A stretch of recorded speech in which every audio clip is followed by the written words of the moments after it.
one of the most vexing problems facing tomato and pepper growers. The late spring, early summer onset of blossom end rot. You know what that is. That's where the bottoms of the tomatoes and even some pepper varieties might turn brown, wrinkly, and soft. However, if your tomatoes and peppers have been in the ground for a while, it might be too late. But listen anyway, because you might be able to minimize the damage before it's too late by modifying some of your gardening habits. Tomato plants with blossom end rot show small light brown spots at the blossom end of immature fruit. Remember, the blossom end is that portion of the fruit that's opposite the stem. In other words, it's the bottom of the fruit. The affected area gradually expands into a sunken, leathery brown or black lesion as the fruit ripens. Hard brown areas may develop inside the fruit, either with or without external symptoms. According to the tomato experts at the University of California, Davis, the problem occurs when tomato plants have grown rapidly during the early part of the season and then are subjected to hot, dry weather when the fruits are in an early stage of development. You know, sort of like the weather can get in late June, and sometimes early June, and sometimes here in late May. Some tomato varieties are more susceptible to blossom end rot, including plum and pear-shaped tomatoes. Although the weather and the variety of tomatoes sets the table for blossom end rot, there are a lot of other factors that are major contributors. And the main problem? It's you, the gardener. It's operator error. Yes, you may know that blossom end rot is related to a deficiency of calcium in the tomato fruit, but that occurs for several reasons that can be classified as operator error. Among them, too much water on the plant, not enough water on the plant, irregular soil moisture brought on by, irregular watering, too much nitrogen fertilizer, planting in soil whose pH is not conducive to calcium uptake by the plant.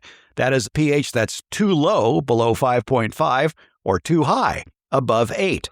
Planting in poorly drained soil can lead to blossom end rot. Planting in too sandy of a soil can lead to blossom end rot. Improper planting can lead to blossom end rot. One solution is to spread the roots out when planting. That can help the plant adapt better. Too much potassium. Too much pruning of the plant. A lack of having an organic mulch, because mulch helps moderate soil temperature and moisture fluctuations. Maybe you're using a plastic mulch. That can raise the soil temperature too high, and that can lead to blossom end rot. And then there are just those tomato varieties and bell pepper varieties that tend to be prone to blossom end rot, especially the narrow paste tomatoes. The most critical mistake gardeners contribute to blossom end rot is not monitoring the soil moisture at the root level. Although the surface of the soil may appear dry, the moisture level a few inches down may be correct. If more water is added at that time, then the soil becomes so moist that oxygen is unavailable for root growth. Calcium won't be absorbed. So why is that? Excess soil moisture, combined with a lack of soil oxygen, speeds the formation of what are called Casparian strips, which are deposits on the young root tips that have become suberized, waxy substances.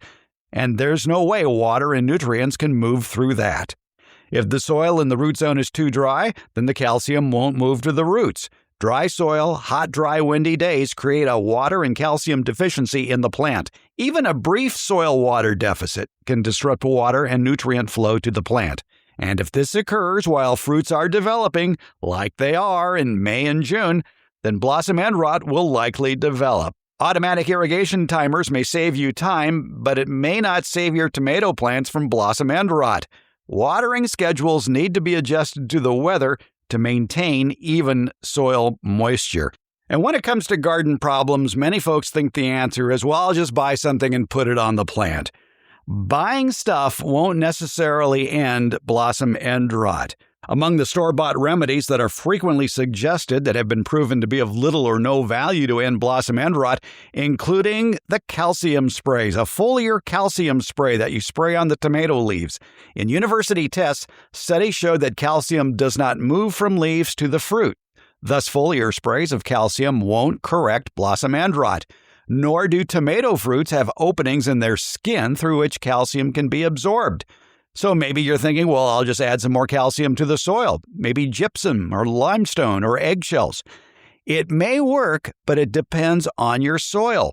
Limestone can raise the pH in soil to a range more favorable to tomatoes and calcium uptake.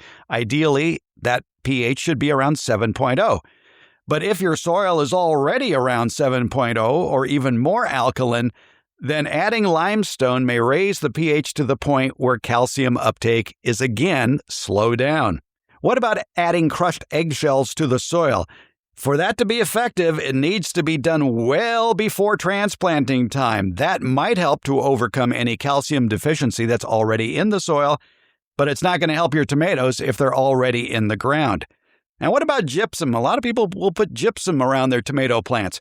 According to Dr. Linda Chalker-Scott of Washington State University's Horticulture Department, and she's the author of the award-winning book, The Informed Gardener, she says home gardeners are wasting their money.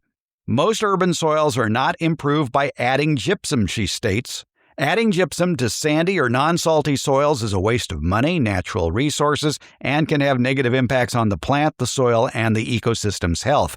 However, she points out, gypsum can improve the structure and fertility of heavy clay soils, but consider another undesirable result to adding gypsum. Gypsum can have negative effects on mycorrhizal inoculation of the roots, so you may be slowing down that soil biology with too much gypsum.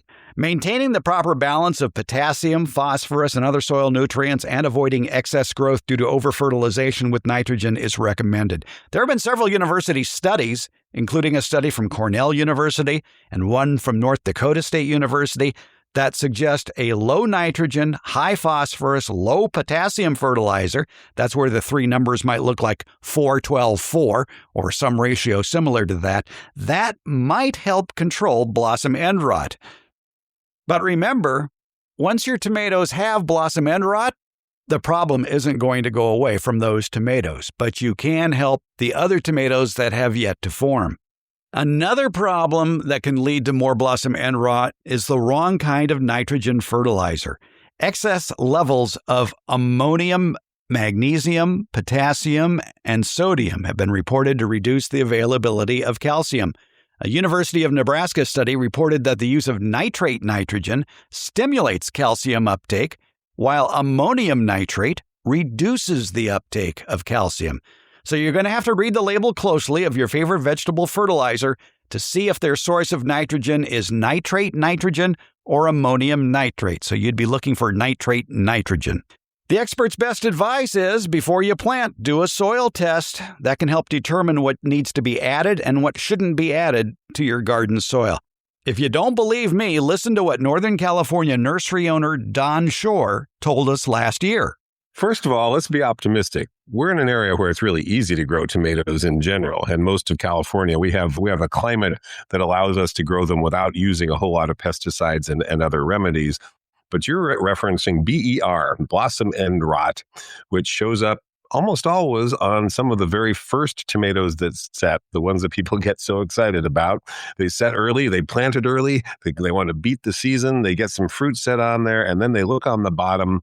And if it's still green, they sometimes notice a little discoloration or a little oddity to the bottom or the blossom end of the fruit. As it ripens, that part is soft and mushy and unpalatable. Yes, you can eat the rest of the fruit, but it's very disappointing when that happens with the very first fruit that's set. Notice it's usually on the first fruit that's set. And we know now about blossom end rot that it is primarily a disorder related to low temperatures during the fruit expansion phase and sometimes keeping the soil too wet when the nights are cold. Ah, yes. And of course, people will rush to the nursery and look for your shelf of calcium sprays because they keep hearing that blossom end rot is due to a calcium shortage when it really is just an inability of the plant to uptake that calcium because what's going on in the soil, as you mentioned, with cold, wet soil, it can't uptake calcium. How's that calcium spray shelf doing? Well, I have it up there for the people who won't listen to me. And we not only get requests for calcium spray, we get requests for gypsum, which is a calcium product. We also get requests recently for some reason for superphosphate, rock phosphate, potassium products, and of course the inevitable Epsom salts as somehow going to solve this problem because they're focusing on some kind of cation, some kind of fertilizer remedy for what is actually a physiological disorder of the plant. So the bad news is you don't have an on-the-shelf product that's going to solve it. The good news is, as the soil warms up and the plant grows and you water deeply and evenly, the next fruit will be fine. One thing many gardeners have observed is that some varieties are way more susceptible to blossom end rot than others. Roma, which is a very popular home garden tomato variety, the first fruit almost always get blossom end rot. Just plan on it. And actually, you can see that discoloration even before the fruit ripens. If you see that, my suggestion is just pick those off, dispose of them. The next ones that come along will be fine. So this is a problem that the plant basically outgrows. Yeah, blossom end rot, for the most part, is operator error. And it could be a number of things, like you mentioned, uneven watering. Too much nitrogen fertilizer can also lead to that as well. Or if your soil pH is wrong, I think tomatoes prefer a soil pH usually in the range of 6 to 6.8 or so.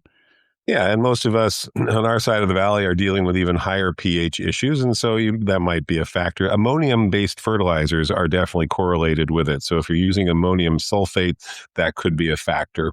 Again, the most common correlation I've observed is people planting early. And they may not be listening to this podcast, which tells them to plant on April 27th. Well, that's here. Maybe yes. plant here in this area, waiting until the soil temperature is about 60 degrees, or nighttime temperatures are about 55 degrees. You can plant earlier and the plants will grow fine if the temperatures don't fluctuate too wildly, but that early fruit will be affected. And so one of the most common things I find when I ask people, when did you plant, is that these are the folks who planted in March, early April in this area. The plants are growing fine, but that first fruit may just have to be sacrificed. Good news. We got a very long growing season, plenty of time for good fruit to develop. Yeah, exactly. Have you asked the question when people are complaining about blossom end rot if they are growing in raised beds? Because sometimes if you plant in too sandy of a soil, that can lead to blossom end rot.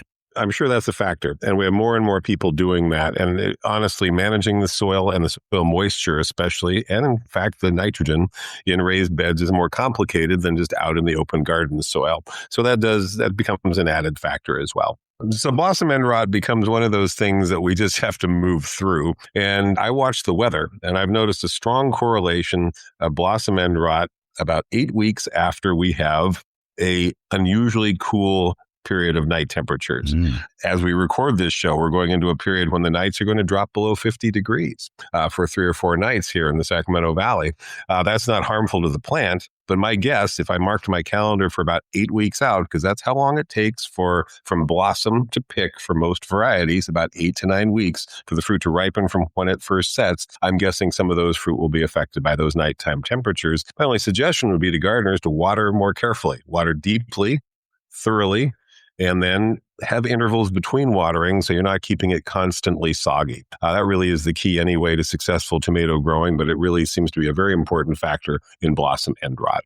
And I think a lot of these purchased alleged cures for blossom end rot puts in the gardener's mind that they work, when in reality what they're doing, they're now paying more attention to their plants. And they may spray on a calcium spray that basically just rolls off the plant, doesn't do any good. Right. But they are watching their watering more. And they're being more careful. They're watering more attentively, which is really what we're trying to get at. Also, the placebo effect is a real phenomenon in horticulture. Yeah, right. It is. I did this. It worked. Therefore, I'm going to do it again next year. Yeah, we usually do more combination attempted cures than just one. And then we go back and think, oh, well, that one thing worked. Maybe. Yeah. Maybe not. The Tums tablet underneath the plant when it was planted, right? Oh, don't even say that. Let's back up. We don't recommend Tums for planting with tomato plants. And Epsom salts don't do anything for blossom end rot. One nice thing about using mulch around tomato plants is that can help moderate blossom end rot, because what mulch does, it helps to moderate soil temperature and moisture fluctuations. Yeah, we want to keep the soil moisture even and not keep the roots saturated and not let them go too dry. Seems to just be a stress reaction more than anything. We'll have links in today's show notes with even more information about blossom end rot in tomatoes and peppers.